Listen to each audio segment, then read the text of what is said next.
1799 সালে মিশরে একটা প্রাচীন দুর্গ সংস্কারের কাজ হচ্ছিল এবং ঠিক সেই সময় নেপোলিয়ন কিছু সৈন্যরা একটা স্টোন পায়।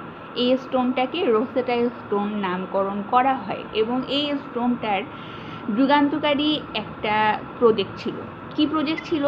হায়ারোগ্রাফিক যে লিপিটা ছিল সেটাকে 3টা ভাষায়, ডিফারেন্ট ভাষায় এই স্টোনের মাধ্যমে ট্রান্সলেট করা যাচ্ছিল এবং এটারই ইন্সপায়ার্ড হয়ে মহাকাশ গবেষণায় একটা নতুন আবিষ্কার হয়েছে, একটা নতুন তথ্য পাওয়া গিয়েছে। সেটা হচ্ছে এই কসমিক রোসেটা স্টোন নিয়ে, কিন্তু সেটা ছিল ডেটা সায়েন্সের একটা যুগান্তকারী প্রজেক্ট।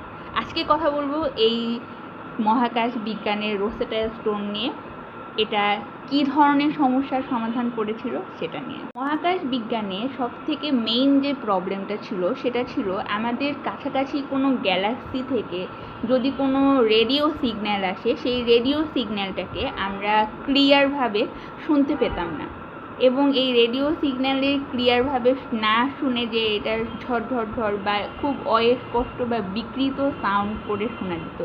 কিন্তু এই রোসেটা স্টোন বা এই গাণিতিক যেই প্রজেক্টটা করা হয়েছে, এই প্রজেক্টের মাধ্যমে সেই ক্লিয়ার বা রেডিও থেকে যে সিগন্যালটা আসছে সেটাকে খুব ক্লিয়ারভাবে শোনা যাচ্ছিল।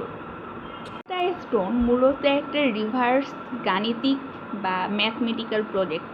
এটার কাজই ছিল যেমন প্রাচীন মিশরের হায়ারোগ্রাফিক লিপিকে 3টা ডিফারেন্ট ভাষায় ট্রান্সলেট করা গিয়েছিল, এইটার কাজও সেরকম, এটাকে ডিকোড করা মানে এটাই বোঝাচ্ছে এই যে আমাদের অন্যান্য গ্যালাক্সি থেকে যেই রেডিও ফ্রিকোয়েন্সিটা আছে, সেই রেডিও ফ্রিকোয়েন্সিটা দেখা যায় প্লাজমার আচরণের কারণে বিকৃত হয়ে যায়। এই যে বিকৃত সিগন্যাল হয়ে যায়, এই বিকৃত সিগন্যালটাকেই ডিকোড করে একটা ক্লিয়ার সিগন্যালে পরিণত করাই ছিল এই রোসেটা স্টোনের কাজ।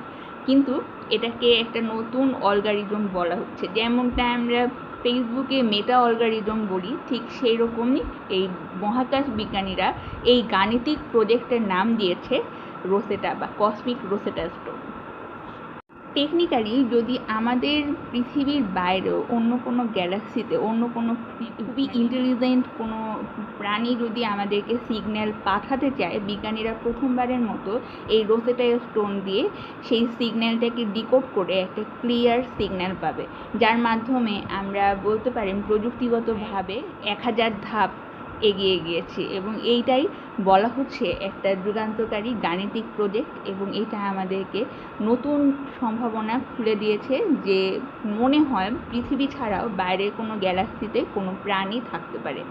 আজকে এই পর্যন্ত আপনাদের কাছে যদি ভিডিওটা খুবই ইনফরমেটিভ মনে হয় এবং যদি মনে হয় ইতিহাসের সঙ্গে বিজ্ঞানের জ্ঞান একই সুতোয় বাঁধা, এটা যদি আপনাদের কাছে মনে হয় অবশ্যই কমেন্ট করবেন এই ভিডিওটা আপনার কাছে ইনফরমেটিভ মনে হয়েছে। এবং এরকম যদি আপনারা আরও ডিটেলস জানতে চান, যেমন রোসেটা স্টোন যে একটা গাণিতিক অ্যালগরিদম কীভাবে একটা ক্লিয়ার সিগন্যাল দিতে পারে, এটাও যদি আপনারা জানতে চান তাহলে কমেন্ট করুন, ই বুক চাই। আজকে এই পর্যন্ত, দেখা হবে নেক্সট ভিডিওতে আপনাদের সঙ্গে আমার আরও অনেক গল্প।